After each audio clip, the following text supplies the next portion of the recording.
ਸਤਨਾਮ ਸ਼੍ਰੀ ਵਾਹਿਗੁਰੂ ਸਾਹਿਬ ਜੀ। ਸਭਨੀ ਘਟੇ ਸੋ ਵਸੈ, ਸਾਹਿਬ ਨ ਘਟ ਨਾ ਕੋਇ।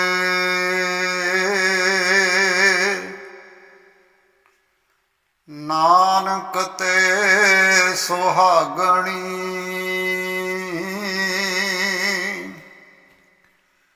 ਜਿਨ੍ਹਾਂ ਗੁਰਮੁਖ ਪ੍ਰਗਟ ਹੋਏ।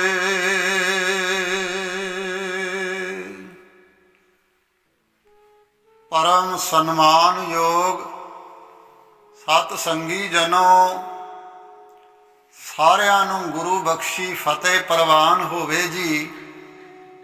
ਵਾਹਿਗੁਰੂ ਜੀ ਕਾ ਖਾਲਸਾ, ਵਾਹਿਗੁਰੂ ਜੀ ਕੀ ਫਤਿਹ।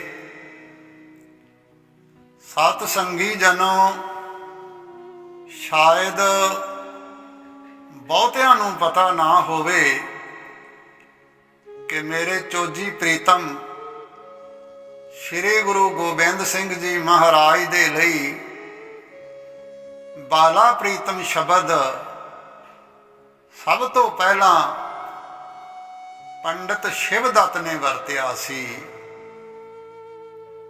ਉਹਨਾਂ ਤੋਂ ਸੁਣ ਕੇ ਫਿਰ ਪਟਰੇ ਦੀ ਸਾਰੀ ਸੰਗਤ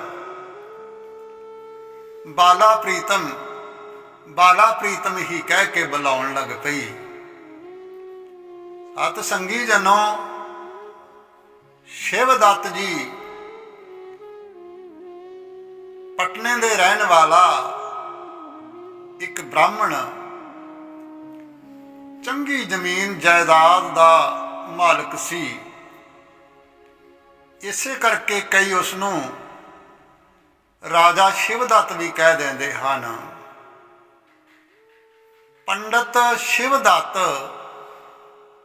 ਰਾਮ ਦਾ ਉਪਾਸ਼ਕ ਸੀ ਤੇ ਗੰਗਾ ਕਿਨਾਰੇ ਮੂਰਤੀਆਂ ਰੱਖ ਕੇ ਪੂਜਾ ਤੇ ਆਰਾਧਨਾ ਕਰਿਆ ਕਰਦਾ।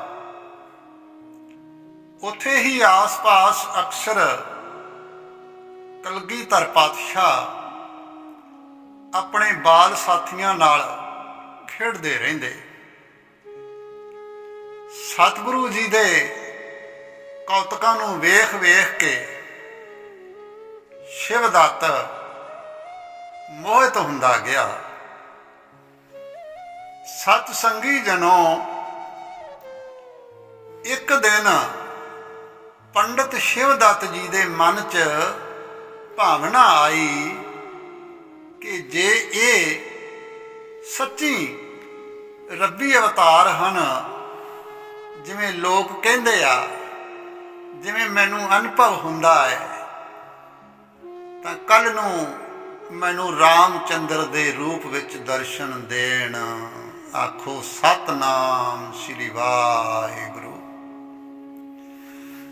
ਸਤ ਸੰਗੀ ਜਨੋ, ਅਗਲੇ ਦਿਨ ਜਦੋਂ ਚੋਜੀ ਪ੍ਰੀਤਮ ਸਾਥੀਆਂ ਦੇ ਨਾਲ ਖੇਡਣ ਆਏ ਤਾਂ ਮਨ ਦੀ ਭਾਵਨਾ ਅਨੁਸਾਰ ਪੰਡਿਤ ਸ਼ਿਵਦੱਤ ਜੀ ਨੂੰ ਰਾਮਚੰਦਰ ਦੇ ਰੂਪ ਵਿੱਚ ਦਰਸ਼ਨ ਦਿੱਤੇ। ਵਾਰ-ਵਾਰ ਅੱਖਾਂ ਮਲ-ਮਲ ਕੇ ਵੇਖੇ ਕਿ ਮੈਨੂੰ ਕੋਈ ਭੁਲੇਖਾ ਤਾਂ ਨਹੀਂ ਪੈ ਰਿਹਾ। ਕਦੇ-ਕਦੇ ਉਹਨਾਂ ਨੇ ਸਤਿਗੁਰੂ ਜੀ ਨੂੰ ਕ੍ਰਿਸ਼ਨ ਭਗਵਾਨ ਦੇ ਰੂਪ ਵਿੱਚ ਵੇਖਿਆ ਤੇ ਕਦੇ-ਕਦੇ ਮਹਾਤਮਾ ਬੁੱਧ ਦੇ ਰੂਪ ਵਿੱਚ ਵੇਖਿਆ। ਗੱਲ ਕੀ, ਜੋ ਵੀ ਉਹ ਮਨ 'ਚ ਖਿਆਲ ਕਰਦੇ, ਸਰਵ ਕਲਾ ਸਮਰੱਥ ਸੱਚੇ ਪਾਤਸ਼ਾਹ ਉਸੇ ਰੂਪ 'ਚ ਦਰਸ਼ਨ ਦਿੰਦੇ।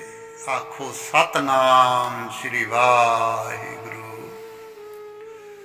ਸਤ ਸੰਗੀ ਜਨੋ, ਪੰਡਿਤ ਸ਼ਿਵਦੱਤ ਜੀ ਪੱਥਰ ਪੂਜਾ ਛੱਡ ਕੇ ਗੰਗਾ ਦੇ ਕਿਨਾਰੇ ਬੈਠ ਕੇ ਸ੍ਰੀ ਗੁਰੂ ਗੋਬਿੰਦ ਸਿੰਘ ਜੀ ਦੇ ਚਰਨਾਂ ਦਾ ਧਿਆਨ ਕਰਦੇ ਤੇ ਉੱਥੇ ਹੀ ਸਤਿਗੁਰਾਂ ਦੇ ਦਰਸ਼ਨ ਹੁੰਦੇ। ਤੇ ਪੰਡਤ ਸ਼ਿਵਦੱਤ ਜੀ ਨੇ ਬਾਲਾ ਪ੍ਰੀਤਮ ਕਹਿ ਕੇ ਬੁਲਾਉਣਾ ਤੇ ਚੋਜੀ ਪ੍ਰੀਤਮ ਨੇ ਵੀ ਧਿਆਨ 'ਚ ਬੈਠੇ ਸ਼ਿਵਦੱਤ ਦੇ ਕੰਨ ਵਿੱਚ ਆ ਕੇ ਕਰ ਦੇਣਾ, ਬਾਬਾ ਜੀ ਝਾਤੀ। ਸਤ ਸੰਗੀ ਜਨੋ, ਸ਼ਿਵਦੱਤ ਗੁਰੂ ਚਰਨਾਂ ਦੇ ਐਸੇ ਪ੍ਰੇਮੀ ਹੋਏ ਕਿ ਦਰਸ਼ਨਾਂ ਤੋਂ ਬਿਨਾਂ ਰਿਹਾ ਨਾ ਜਾਵੇ। ਜੇ ਕਿਤੇ ਅੱਗਾ ਪਿਛਾ ਹੋ ਵੀ ਜਾਣਾ ਤਾਂ ਗੁਰੂ ਘਰ ਜਾ ਦਰਸ਼ਨ ਕਰਨੇ।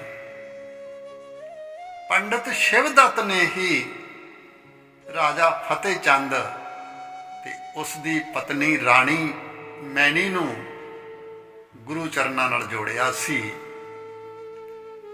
ਸ਼ਾਮ ਸਮੇਂ ਗੁਰੂ ਸਾਹਿਬ ਰਾਜਾ ਫਤਿਹ ਚੰਦ ਤੇ ਰਾਣੀ ਮੈਣੀ ਦੇ ਮਹਿਲਾਂ ਵਿੱਚ ਜਾ ਖੇਡਦੇ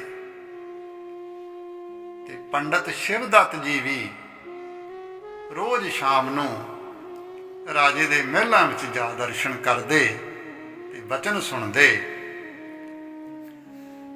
ਆਪਣੇ ਬਾਲਾ ਪ੍ਰੀਤਮ ਦੇ ਚੋਜ ਵੇਖ ਵੇਖ ਕੇ ਖੁਸ਼ ਹੁੰਦੇ। ਛੋਲੇ ਪੂੜੀਆਂ ਦਾ ਪ੍ਰਸ਼ਾਦ ਪਾਤਸ਼ਾਹ ਦੇ ਹੱਥੋਂ ਲੈ ਕੇ ਘਰ ਨੂੰ ਵਿਦਾ ਹੁੰਦੇ। ਕੁਝ ਸਮੇਂ ਬਾਅਦ ਜਦੋਂ ਗੁਰੂ ਜੀ ਨੇ ਪਟਨੇ ਤੋਂ ਪੰਜਾਬ ਆਉਣ ਦੀ ਤਿਆਰੀ ਕੀਤੀ ਤਾਂ ਪੰਡਤ ਸ਼ਿਵਦੱਤ ਜੀ ਹੱਥ ਜੋੜ ਕੇ ਖੜ ਗਏ। ਕਹਿੰਦੇ, ਮੇਰੇ ਬਾਲਾ ਪ੍ਰੀਤਮਾ ਹੁਣ ਦਰਸ਼ਨ ਕਿਵੇਂ ਹੋਇਆ ਕਰਨਗੇ? ਤਾਂ ਬਚਨ ਹੋਏ, ਪੰਡਤ ਜੀ ਜਦੋਂ ਤੁਸੀਂ ਸਵੇਰੇ ਧਿਆਨ ਧਰਿਆ ਕਰੋਗੇ ਤਾਂ ਤੁਹਾਨੂੰ ਦਰਸ਼ਨ ਹੋ ਜਾਇਆ ਕਰਨਗੇ। ਆਖੋ ਸਤਨਾਮ ਸ੍ਰੀ ਵਾਹਿਗੁਰੂ। ਸਤ ਸੰਗੀ ਜਨੋ, ਇਸੇ ਤਰ੍ਹਾਂ ਸਮਾਂ ਬਤੀਤ ਹੁੰਦਾ ਗਿਆ। ਕਈ ਸਾਲਾਂ ਬਾਅਦ ਲਗਭਗ 1688-99 ਚ ਰਾਜਾ ਫਤਿਹ ਚੰਦ ਸੰਗਤ ਨਾਲ ਸਲਾਹ ਕਰਕੇ ਗੁਰੂ ਦਰਸ਼ਨਾਂ ਲਈ ਸ਼੍ਰੀ ਅਨੰਦਪੁਰ ਸਾਹਿਬ ਆਉਣ ਦੀ ਤਿਆਰੀ ਕਰਨ ਲੱਗਾ। ਤਾਂ ਇਸ ਗੱਲ ਦਾ ਪਤਾ ਜਦੋਂ ਸ਼ਿਵਦੱਤ ਨੂੰ ਲੱਗਾ ਤਾਂ ਉਹਨੇ ਬੇਨਤੀ ਕੀਤੀ ਕਿ ਮੈਨੂੰ ਵੀ ਨਾਲ ਲੈ ਚੱਲੋ। ਰਾਜੇ ਫਤਿਹ ਚੰਦ ਨੇ ਕਿਹਾ, ਬਾਬਾ ਜੀ ਤੁਹਾਡਾ ਬਿਰਧ ਸਰੀਰ ਹੈ ਤੇ ਸਫ਼ਰ ਬੜਾ ਲੰਮਾ ਹੈ। ਰੱਬ ਨਾ ਕਰੇ ਰਸਤੇ 'ਚ ਕੁਝ ਹੋ ਗਿਆ ਤਾਂ ਫਿਰ ਕੀ ਕਰਾਂਗੇ? ਸੁਣ ਕੇ ਸ਼ਿਵਦੱਤ ਦੀਆਂ ਅੱਖਾਂ ਭਰ ਆਈਆਂ। ਆਪਣੇ ਸਰੀਰ ਨੂੰ ਕੋਸਣ ਲੱਗ ਪਿਆ। ਫਿਰ ਕੁਝ ਚਿਰ ਬਾਅਦ ਸ਼ਿਵਦੱਤ ਨੇ ਹੱਥ ਜੋੜ ਕੇ ਐਨੇ ਵਿਰਾਗਮਈ ਬੋਲਾਂ ਦੇ ਨਾਲ ਪੁਕਾਰ ਕੀਤੀ ਕਿ ਸੁਣਨ ਵਾਲਿਆਂ ਦੇ ਕਾਲਜੇ ਵਿੰਨ ਦਿੱਤੇ। ਰਾਜੇ ਫਤਿਹ ਚੰਦ ਦੇ ਕੋਲੋਂ ਰਿਹਾ ਨਾ ਗਿਆ। ਪੰਡਤ ਸ਼ਿਵਦੱਤ ਨੂੰ ਤਿਆਰ ਕਰ ਲਿਆ ਤੇ ਬਜ਼ੁਰਗ ਸਮਝ ਕੇ ਇੱਕ ਪਾਲਕੀ ਦੇ ਵਿੱਚ ਬਿਠਾ ਲਿਆ। ਪੰਡਤ ਸ਼ਿਵਦੱਤ ਜੀ ਦੀਆਂ ਇੱਕ ਵਾਰ ਫਿਰ ਅੱਖਾਂ ਭਰ ਆਈਆਂ। ਪਿਆਰੇ ਦੇ ਦੇਸ਼ ਜਾਣਾ ਹੈ। ਕਿੰਨੀ ਬੇਅਦਬੀ ਹੋ ਰਹੀ ਹੈ ਪਾਲਕੀ ਦੇ ਵਿੱਚ ਬੈਠਣ ਨਾਲ। ਉਹ ਪਾਪੀ ਸਰੀਰਾ, ਜੇ ਤੂੰ ਸਾਥ ਦਿੰਦਾ ਤਾਂ ਮੈਂ ਨੰਗੇ ਪੈਰੀ ਚੱਲ ਕੇ ਆਨੰਦ ਦੀ ਪੁਰੀ ਆਪਣੇ ਬਾਲਾ ਪ੍ਰੀਤਮ ਦੇ ਦੇਸ਼ ਜਾਂਦਾ। ਖੈਰ इस तरह चलदियां चलदियां रोपड़ दे नेड़े आ गए। उधरों कलगियां वाले सच्चे पातशाह नूं पता लगा कि पटने तो राजा फतेह चंद संगत नूं नाल लैके आ रहा है अते बुजुर्ग बाबा शिवदत्त भी नाल है। दिलां दियां जानन वाले कलगियां वाले पातशाह तो रिहा ना गया। चरण शरण गुर एक पैंडा जाए चल, सतगुर कोट पैंडा आगे हुए लेत है। सच्चे पातशाह आप अगों लैण वास्ते रोपड़ आ गए। शिवदत्त दी पालकी कहारा ने मोढियां ते चुकी हुई सी। दशमेश पिता हौली हौली पालकी दे कोल आके कहंदे, बाबा जी चाहती। आखो सतनाम श्री वाहिगुरु। कलगियां वाले पातशाह दे ये बोल करामाती बोल सन। बस कहण दी देर सी कि शिवदत्त दा रोम रोम खुश हो गया। पालकी चो बाहर वेख्या, बाला प्रीतम है सच्ची मेरा बाला प्रीतम, जो हुण भर जवानी च है चंद वर्गा, मुख ते काला शाह दाड़ा, पर हुण भी झाती करके बाल चोज विखाउंदा है, जिवें पटने गंगा किनारे करदा हुंदा सी। शिवदत्त उछल के पालकी चों बाहर डिगण लगा तां पटेबाजी दे उस्ताद कलगियां वाले पातशाह ने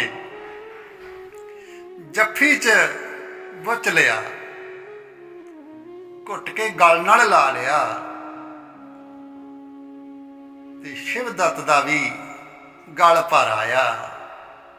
बोलिया ना जावे।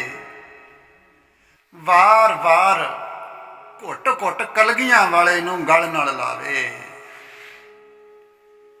सत संगी जनों, जदों श्री आनंदपुर साहिब पहुंचे तो शिवदत्त जी ने सोचा कि मैं बाला प्रीतम कह के बेअदबी ना करता होवां, क्योंकि सारी संगत